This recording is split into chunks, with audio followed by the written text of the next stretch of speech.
Thank you, Mr. Chair, and thank you, gentlemen, for being here today. Really do appreciate your time to be with us.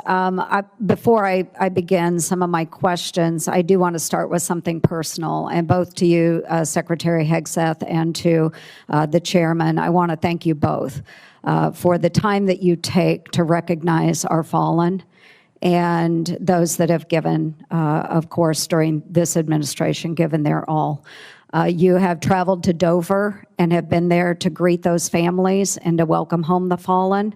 I've been there with you, and Iowa has been hit in particular very hard.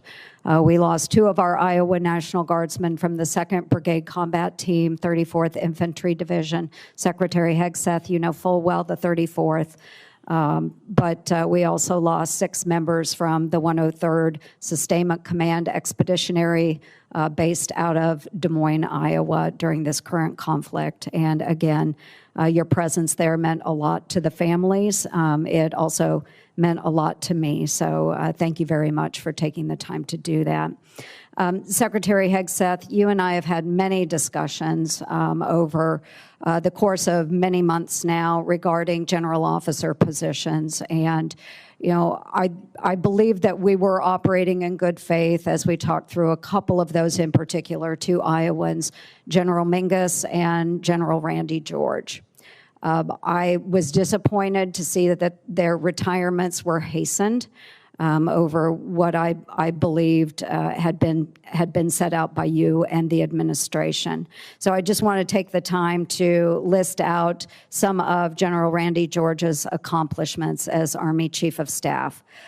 He pulled the Army out of its worst recruiting crisis since the Vietnam era, exceeding fiscal year 2024 recruiting goals and welcoming more than 61,000 new soldiers. Recruitment numbers that both you and the president talk a lot about, and rightfully so.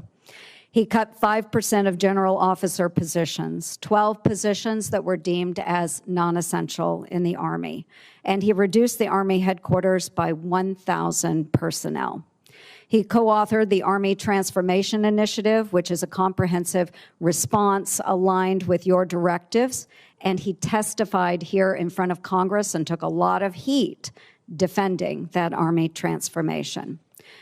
He was suddenly let go at the beginning of April 2026.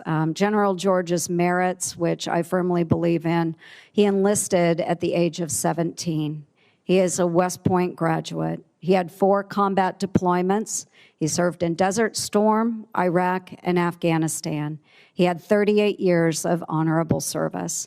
He achieved the greatest Army recruitment and modernization effort in a generation. So I want to thank him for his service.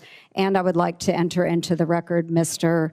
Chair, the speeches that I did honoring General Randy A. George on his retirement and General James J. Mingus on his retirement as well. Without objection, they'll be admitted. Thank you very much. I'd like to talk a little bit about the audit, Mr. Secretary.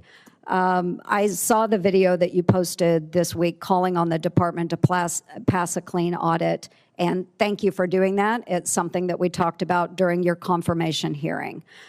Fiscal responsibility at the department has been a priority of mine for a very long time, and I think it's time that we build on that momentum. It's extremely important.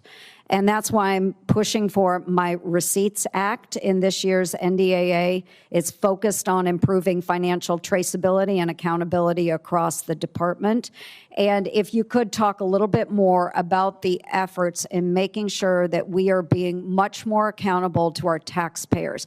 What is that effort going to entail? When will we see a clean audit? As I said, Senator, thank you for your work on the audit. That has been a priority of our department from day one. And we put in place goals and benchmarks to get to FY28, get to 28 for a clean audit. The Joint Task Force audit, which we announced, was a reflection of even more capabilities we want to push forward and centralize authority to make sure it happens. Jay's been involved from the beginning. We also have a new IG.